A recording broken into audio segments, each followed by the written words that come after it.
for me right now while I'm recording this. I got my cup of coffee, hold on. I'm watching YouTube. It is early, the rest of the house is not awake.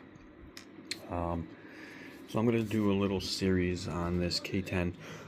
This is an axial SCX 30, and I've already started the process by messing with the bed and kind of blacking out the little side markers, part of the grill, tail lights, and then what you see here.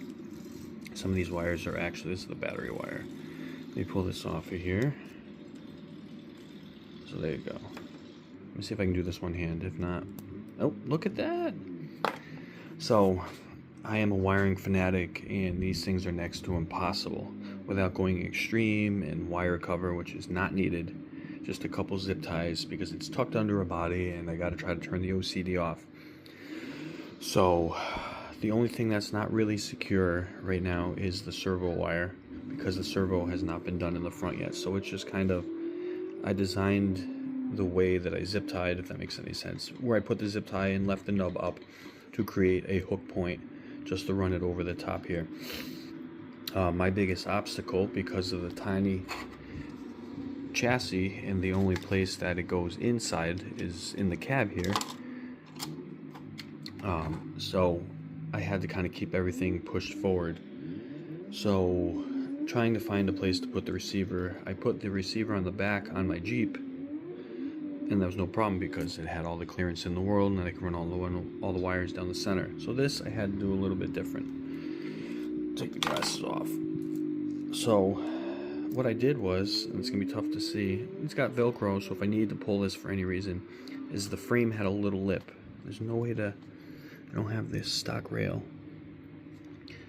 So where the frame meets the aftermarket side panel, because it comes with extra flat ones, I shaved the frame just a tiny bit where it had that little lip across that allowed me to push the receiver back. You can see where it ended right there. Man, there's a cat hair down here, and not even cats down here. And that looks like glue. Anyway, so I pushed that back. It's right up against the transmission here, and it worked. Test fitted before it was permanent. That was the idea of the Velcro, and I almost thought about gluing it down, but if the receiver ever to go bad or change out, whatever it is. The Endura ESC brushless combo that came from Endura came with a servo plug that doubles off, and I'm glad it did because I did not remember that. Doubles off, so I'm able to retain the lights. That's one thing I wanted to leave on this thing. I went with the Endura 4300 kV, and then on this side, which was a first for me, I went with the theze's fully assembled transmission. All I got to do is take this panel off, pull all of the gears out, so you can mount your motor, do your gear mesh. It was a little time consuming, but quite easy once I figured out, you know, how to pull everything out of there nice and easy. So, like I said, there's a lot more coming for this. I'm still on stock shocks, stock tires, which, believe it or not, are not that bad. There's no weight on them. Oh, and the transmission comes with this very beefy brass skid plate. That thing is heavy. That was probably the most time-consuming part of this, was just trying to get everything back in here, which screws went through these to secure that to it, and then getting your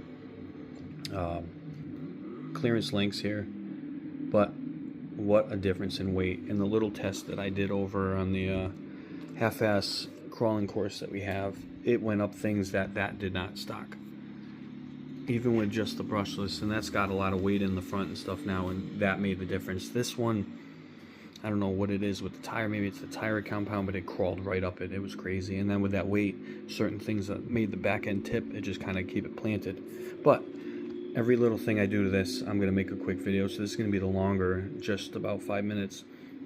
But wheels, weights, I'm going to do the hubs in the front, I'm going to do the brass servo from Endura, I'm going to do the steering linkage and stuff, and then a couple other things.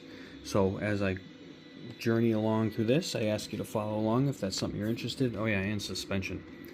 That is definitely one of the weaker links to this.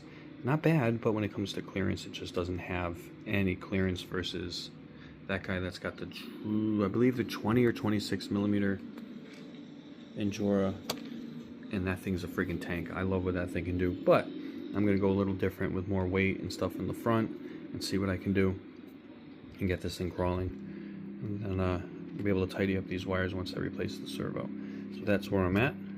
Let me know what you think. And one of my favorite things that I've done a couple of videos on is I added a different color to this also to give it even more wood grain look, which it just so pops against this blue. So we'll see what we can come up with and get out there and crawl.